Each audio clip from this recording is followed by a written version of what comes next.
It came about because whoever the fellows that were on the club executive at the time said, would I be interested in doing this and doing that, and so I did some nominal jobs for the executive, and then before I knew it, they said, well, you should be on the executive, and then before I knew it, then I was running the executive and the team, and so it sort of just progressed relatively quickly, and before I knew it, I was it.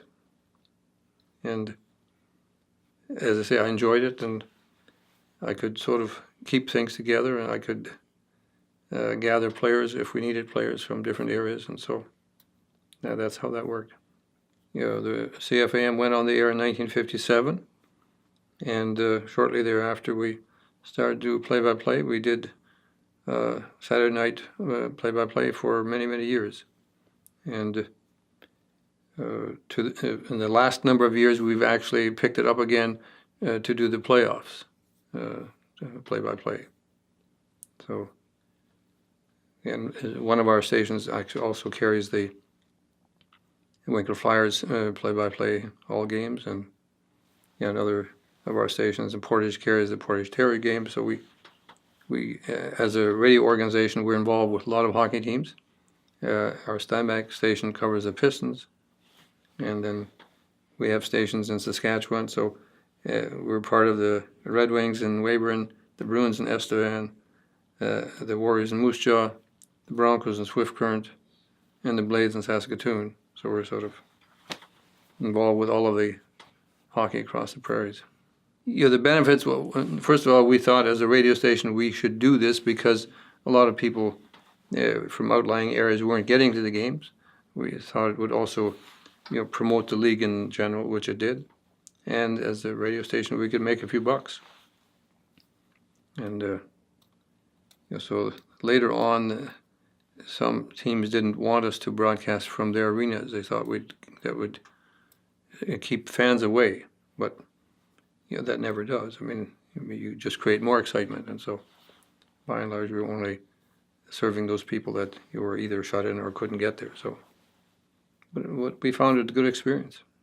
Well, I think from the Maroons' standpoint, the operation was a success if we could keep going.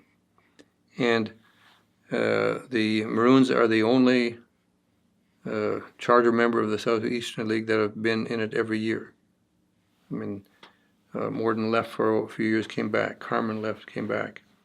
Winkler left for many years and came back last year. So the Maroons are the only ones that have been there continually. And we think it has been very good for the community.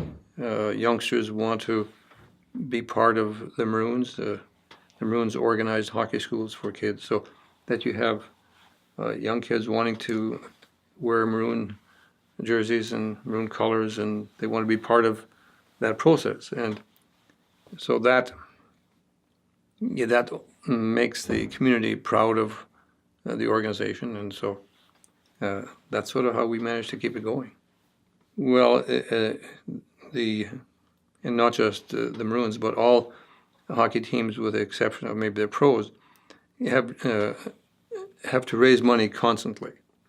And so that, again, was part of the mantra for the Maroons. They were raising money during the summer, during the off-season, so that you could be sustainable, because the gate receipts don't sustain any of these organizations. So you have to have backers, and you have to raise money in the off-season. And we could do that relatively easily because the community was totally behind us. So there were a few years when we couldn't pay our bills at the end of the season. We went to the merchants and said, we'll pay you, but we can't now. We'll have to sort of give us some time. And they did, and we had some fundraisers and that kind of stuff, and then cleared off. So we always knew we had the community behind us if we did the right thing, and that was, by and large, the Maroons tried to develop local players as much as possible, and to give back to the community, to work with the younger kids. And the community saw that, and so as I say, to this day, they're doing well, and they're well respected in the community, and I think the Maroons have one of the best reputations in the league. So pretty much locally, from Altona and surrounding villages, there were Gretna, Rosenfeld, Hauptstadt, Sommerfeld, Plum Coulee, all of those communities would feed in players, and so and we went to great lengths to try and have that relationship so that they would gravitate to our community, and that worked.